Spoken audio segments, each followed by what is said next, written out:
Keberadaan electric vehicle atau EV yang digadang-gadang sebagai mobil masa depan menggantikan kendaraan berbahan bakar fosil mulai dilirik pemerintah. Dalam roadmap mobil listrik ditargetkan populasi mobil listrik diperkirakan mencapai 100.000 unit pada tahun 2025. Industri kendaraan listrik dari hulu ke hilir mulai dipacu pemerintah. Keran investasi pun terus dibuka untuk memudahkan kehadiran para investor mobil listrik dari luar negeri.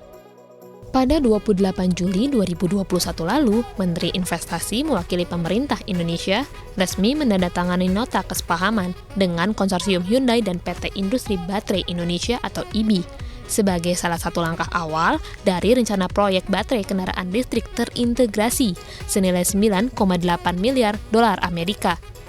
Tak butuh waktu lama, Presiden Joko Widodo menghadiri groundbreaking pembangunan pabrik baterai kendaraan listrik pertama di Indonesia. Bertempat di Karawang, Jawa Barat, kehadiran Presiden merupakan wujud keseriusan pemerintah dalam hilirisasi industri kendaraan listrik.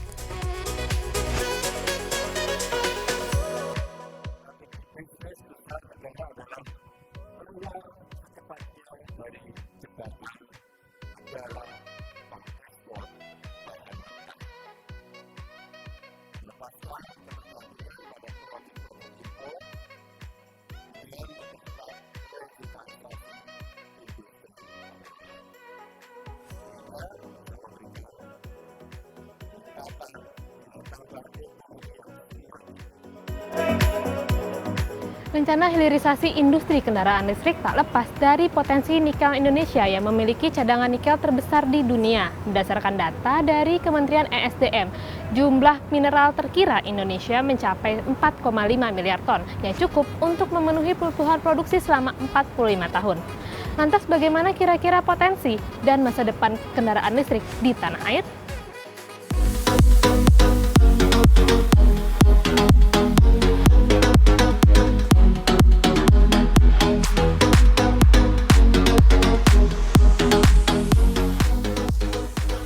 Saya melihat bahwa keseriusan pemerintah terhadap kendaraan listrik itu sejalan dengan perkembangan dunia.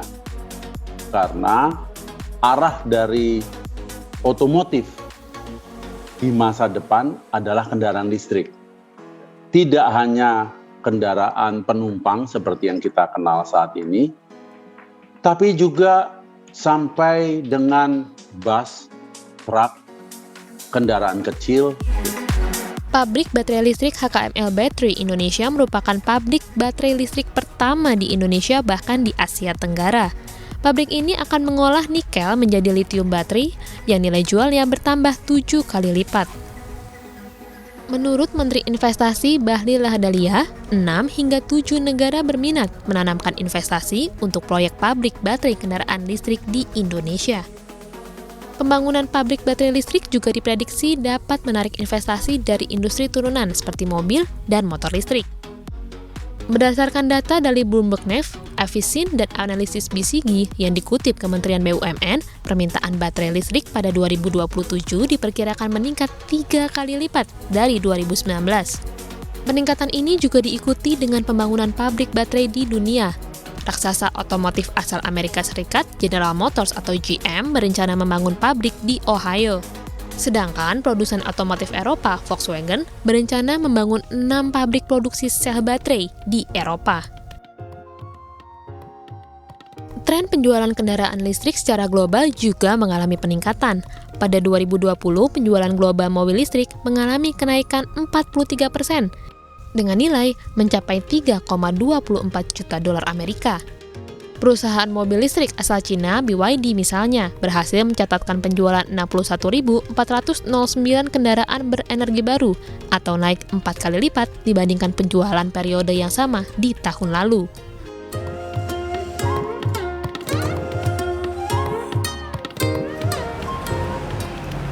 Meski harganya masih relatif mahal, beberapa pemain berani menghadirkan mobil listrik ke pasar Indonesia. Kira-kira apa yang jadi alasannya?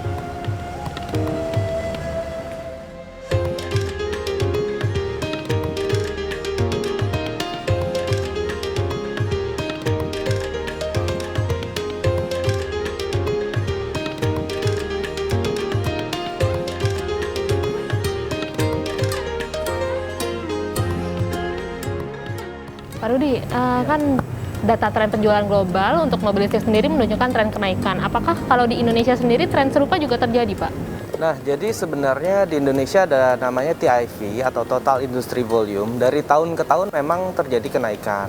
Di tahun terakhir itu sekitar hampir 1 juta unit. Dan tahun ini diprediksi harusnya 1 juta unit, lalu naik sekitar 10% setiap tahunnya. Kenapa Pak kemudian berani melirik pasaran mobil listrik sendiri? Dari sisi bisnis, kita melihat siapa yang mulai duluan akan menjadi market leader. Maka tahun 2014 mulailah kita mengimpor mobil listrik. Sampai akhirnya sekarang, sampai akhirnya beberapa brand keagenan resmi juga kita pegang untuk mobil listrik di Indonesia.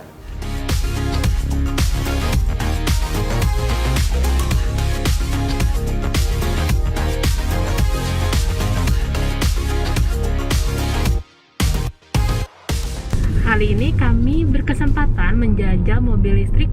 Seperti yang Anda mungkin bisa dengar, tidak ada sama sekali suara dari mesin yang dihasilkan oleh mobil listrik ini, yang merupakan salah satu keunggulannya.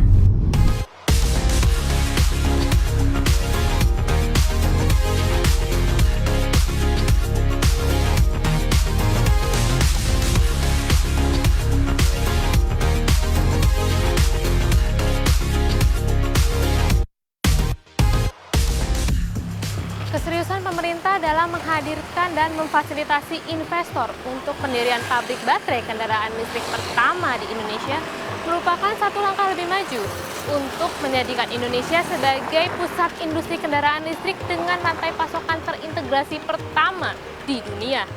Tim Liputan CNBC Indonesia.